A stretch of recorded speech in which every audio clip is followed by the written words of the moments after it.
Coming to you live from Akasapuri, I'm Shahida Arifin and this is News at 10.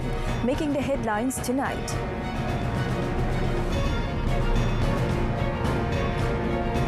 Flexible ceiling price to ensure food security.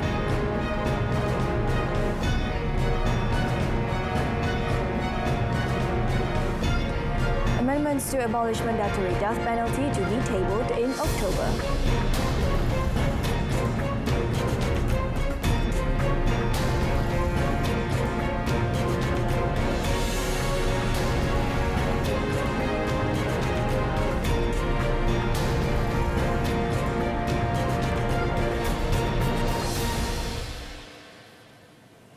The government will introduce a new mechanism to manage the ceiling prices of goods based on market fluctuation to strengthen the country's food security. Prime Minister Datuk Seri Ismail Sabri Yaakob in a statement said the move was in line with the government's plan to introduce direct assistance on targeted basis to the needy as announced previously. The Premier said the government has also agreed to expand the agro-food ecosystems by having government-linked companies, GLCs, government-linked investment companies, JLICs, and government agencies to handle the supply chain in the agro-food ecosystem. Such coordination was aimed at ensuring the quality, quantity, and food production were at the optimum level, hence ensuring continuous supply. He said these were among the measures decided during the Economic Action Council EAC meeting, which he chaired today. Datuk Seri Ismail Sabri also announced that cooperation between the federal and state governments would be enhanced to expand the size of land used for agricultural process.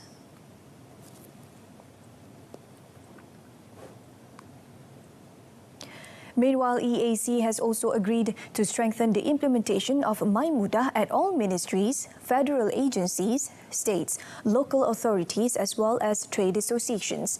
Datuk Seri Ismail Sabri said the Special Task Force to facilitate business Bermudah will continue to modernise business regulations to boost the nation's productivity and competitiveness. The EAC meeting today also agreed to beef up the regulatory review programs conducted by My Mudah units with the target of resolving issues within 60 days compared with 6 to 12 months previously. Meanwhile, to tackle the issue of skilled workers shortages in electric and electronic sector, the government in principle has agreed to implement train and place program involving 1,000 engineers and technicians, as well as improving the speed up the mechanism for hiring expatriate and foreign workers. The International Trade and Industry Ministry, Malaysian Investment Development Authority and Human Resources Ministry will work together with the Malaysia Semiconductor Industry Association MSIA to resolve the labour shortage issue quickly. The World Bank has maintained Malaysia's economic growth forecast this year at 5.5%, driven by a robust rebound in consumption demand. According to World Bank lead economist Dr. Apurva Sanghi, Malaysia's private consumption growth is forecast to reach 8.5% this year, its fastest pace since 2008. That consumption accounts for almost 60% of the Malaysian economy. And any shock to domestic demand can then be an additional downside risk for Malaysia. So the point is that this kind of growth is fragile.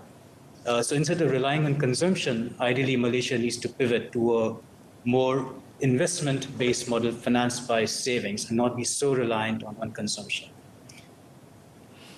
The strong recovery in household spending is premised on dissipation of public health concerns in absence of a resurgence of severe COVID-19 cases, as well as continued policy support and gradual improvements to employment and income prospects. The World Bank also projected Malaysia's economy to grow at 4.5% in 2023 and 4.4% in 2024. The Malaysian economy had contracted by 5.6% in 2020 due to COVID-19 outbreak. However, through expedited vaccination mandate and easy mobility barriers allowed it to grow at 3.1% last year. The country's economic recovery continues this year, expanding a healthy 5% in the first quarter of this year.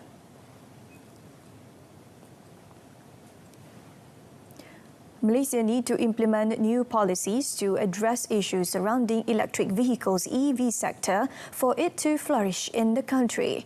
Transport Minister Datuk Seri Dr. Wee Ka Siong said, with EV becoming more prevalent throughout the world, it was inevitable for EV to become the mainstream development in Malaysia. In a posting on Facebook today, Datuk Seri Dr. Wee said, Malaysia is currently in need of an ecosystem that will support the use of EV as the speed of building such infrastructure is slow. With the emphasis on various transportation sectors to go green, the Minister said it is time for Malaysia to conduct in-depth studies to the implementation plans of introducing more charging stations in public places, including shopping malls and highways, and on the disposal of old batteries. The accompanying Facebook posting showed that Datuk Seri Dr. Wee received a courtesy call from Alpha-A's Co-Limited Chief Executive Officer and co-founder Alfred Wong exchanging views on EV development. Farmaniaga Berhad is looking to expand its market presence to the United Kingdom, Turkey, as well as West Asia and North Africa in the next 2 to 3 years, while also strengthening its presence in Indonesia. Group Managing Director Datuk Zulkarnain Mat Yusof said Farmaniaga is in active discussions with these countries.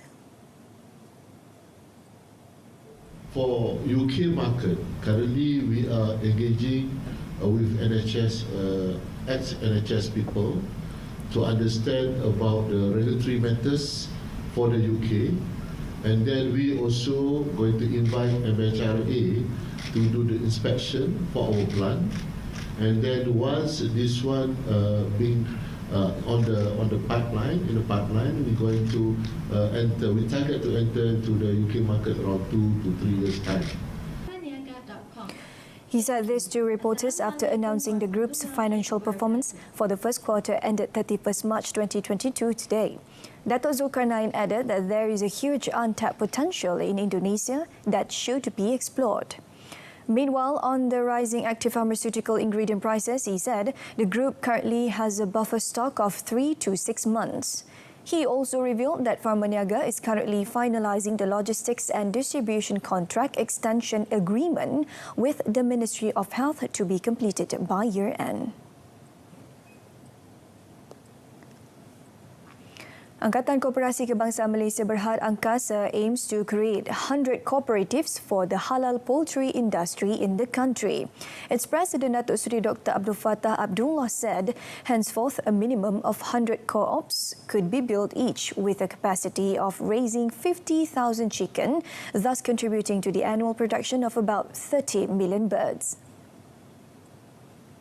He said the effort could increase the involvement of the cooperative movement in the field of agri-food and is in line with the government's intention to see the sector contribute 100 billion ringgit to the gross domestic product by 2030.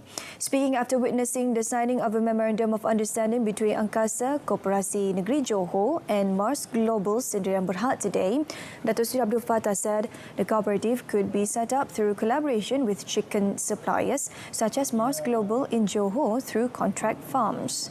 He said, however, support from the state must be forthcoming in starting up the farm. Yang merupakan pengurusi Angkasa Negeri Johor yang ambil inisiatif menyelaraskan, menggabungkan koperasi-koperasi yang secara kecilan ni dibuat secara bersepadu, integrated, supaya kita Angkasa boleh bukan saja beri nasihat tetapi juga akan terlibat sama. He said the government's allocation of 500 million ringgit in agro-food fund offered to entrepreneurs would help the poultry farms to materialise. Also present at the event were Johor Angkasa Chairman Sazali Abdul Hamid and Mars Global Sdn Berhad Chief Executive Officer Muhammad Nurul Hizam Muhammad Ramli.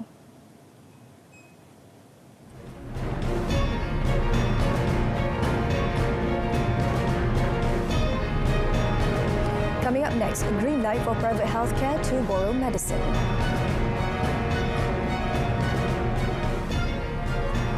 The Health Ministry MOH has taken several temporary solutions to overcome the medicine supply shortage at private clinics and hospitals as well as community pharmacies in the country.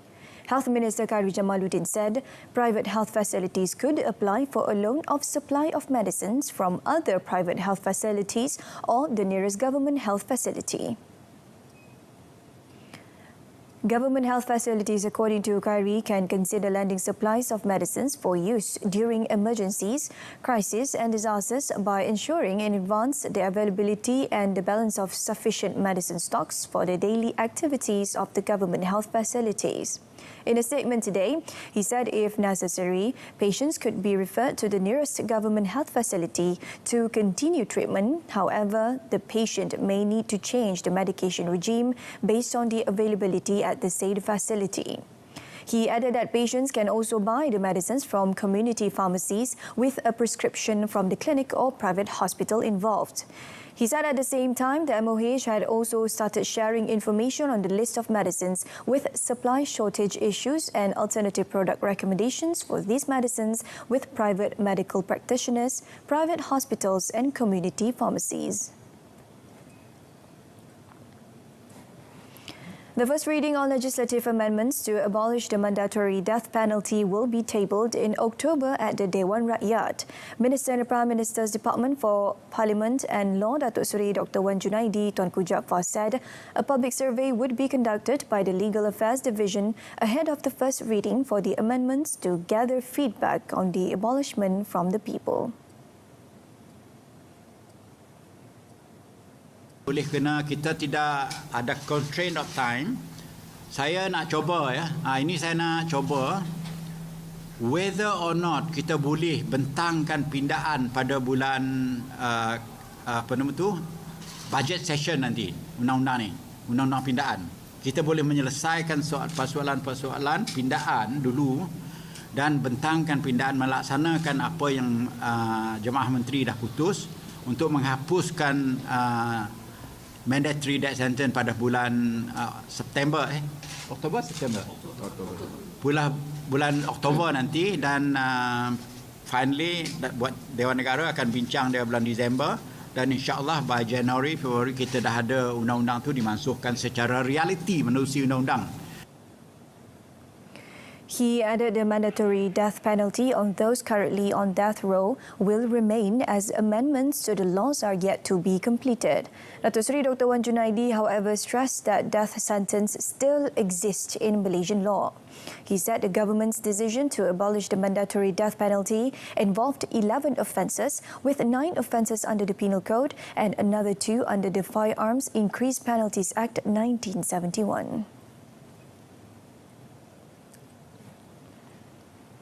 In another development, the minister said the complete reports on the investigation and study on Batu Putih, the death of fireman Muhammad Adib Muhammad Kasim, and allegations in the book written by former Attorney General Tan Sri Tommy Thomas are expected to be ready in August. Datuk Seri Dr. Wan Junaidi said the team and committee involved requested an extension to peruse each report and study. Laporan ni berlandaskan 2-3 perkara Okey, nanti saya bagi jelaskan satu. Yang caranya, contoh, ada jawatankuasa yang menulis 100% dalam bahasa Inggeris. Jadi laporan kita hendak dalam bahasa Melayu. Proses terjemahan. Proses terjemahan ni undang-undang ni susah payah sikit. Jadi kita kena dapat bantuan daripada pihak Dewan Bahasa dan Pustaka untuk penterjemahan laporan secara terperinci, istilah undang-undang dan sebagainya. He said other factors include the need for documents from certain individuals as well as cases where the witnesses have left the country. Previously, the minister was reported as saying the final reports on the death of Muhammad Adib and allegations in the book of former Attorney General Tommy Thomas would be presented to the Cabinet this month. While the task force responsible for the revision on laws involving the sovereignty of Pulau Batu Putih, Batuan Tengah and Tuberi Selatan had submitted and tabled their interim report at the end of April. Police have busted an international drug trafficking syndicate after arresting 8 men, including 2 Thais, and seizing 840 kilograms of ganja worth 2.12 million ringgit in Pulau Pinang. Bukit Aman Narcotics Crime Investigation Department Director Dato' Ayub Khan Maidin Piche said the arrests and drug haul were made by officers from the Federal Police Headquarters and Pulau Pinang in 2 raids last Friday and Saturday. Describing it as the biggest drug seizure in Pulau Pinang this year, Dato' Ayub Khan said the seized ganja could feed the habit of 1.68 million addicts.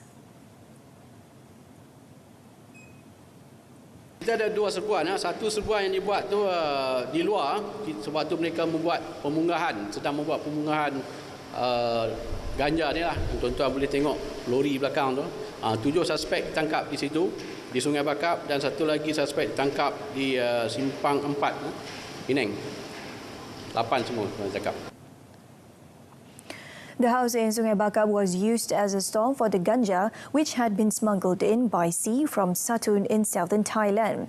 He said the syndicate had been operating since the end of last year, raking in millions of ringgit each month by smuggling in the ganja for distribution in Pulau Pinang. Police also sealed the 3 vehicles, including the lorry, all worth 80,000 ringgit.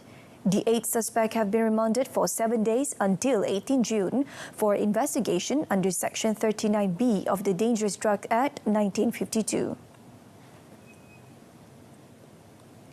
A 36-year-old man has been remanded for 6 days from today for allegedly trespassing and committing mischief at the cemetery in Kampung Jawa Semanggul in Bagan Serai, Perak. Kedah District Police Chief Superintendent Mazuki Mat said the man was detained at around 9 a.m. on 9 June following a public tip-off. In a statement today, he said a posting of a 1 minute and 21-second video clip of the incident on 8 June has since gone viral. Mazuki said investigations revealed that the suspect lived near the area, adding that the case was being investigated under Section 297 of the Penal Code. The motive of the incident, however, is still under investigation.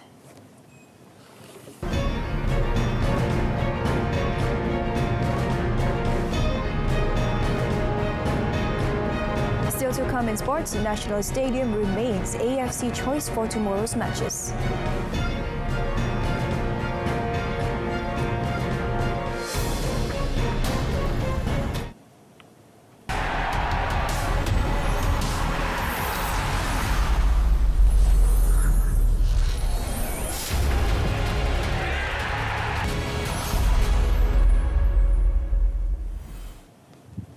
Malaysian rider Sharifuddin Azman secured a double second-place finish in the FIM Junior GP World Championships at the circuit de Barcelona in Spain.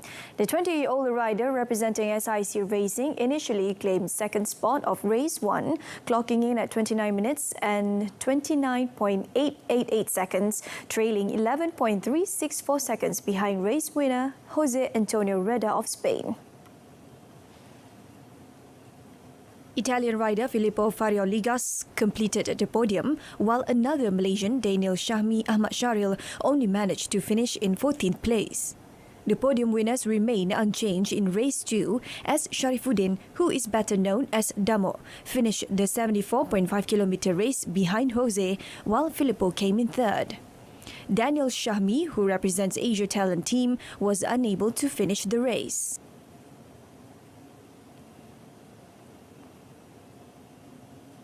Di race yang kedua tadi memang saya agak struggle sebab pada awal perlumbaan tu Roeda dah lari daripada grup sebabkan satu pelumba cuba buat gap dengan Roeda dan saya cuba untuk kejar Roeda dalam 2-3 lap, tetapi ramai pelumba di belakang cuba meminta saya dan membuatkan gap big gap dengan Roeda. The 4th round of FIM Junior GP World Championships is scheduled in July at Jerez Circuit, Spain. The last two Group E matches of the 2023 Asian Cup qualifiers will be played at the National Stadium in Bukit Jalil tomorrow as scheduled. Asian Football Confederation AFC General Secretary Datuk Seri Windsor John today confirmed that the Bahrain-Turkmenistan and Malaysia-Bangladesh matches would still be played at the National Stadium despite reports that the field was in a bad shape. He was asked if the venue might be changed following complaints on the poor conditions of the pitch, which was waterlogged following a heavy downpour before the Malaysian-Bahrain match on Saturday. The Malaysian squad's chief coach Kim Pan-gon and his Bahrain counterpart Helio Sosa were also unhappy with the condition of the field, saying it affected their players' performance. As a result, press reports yesterday said the last two matches might be moved elsewhere, with the Kuala Lumpur Football Stadium in Cheras being a possible substitute venue.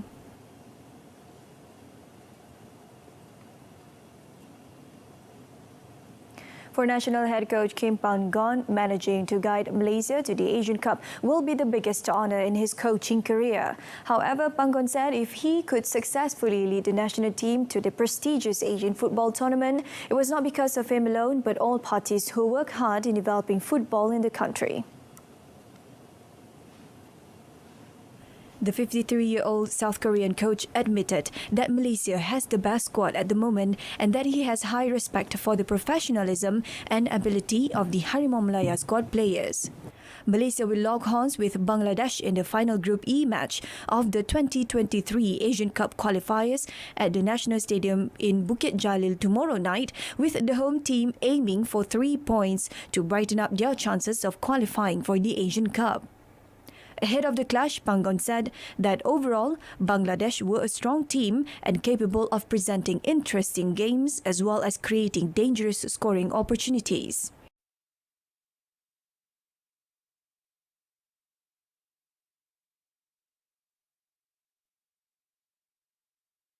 Bangladesh is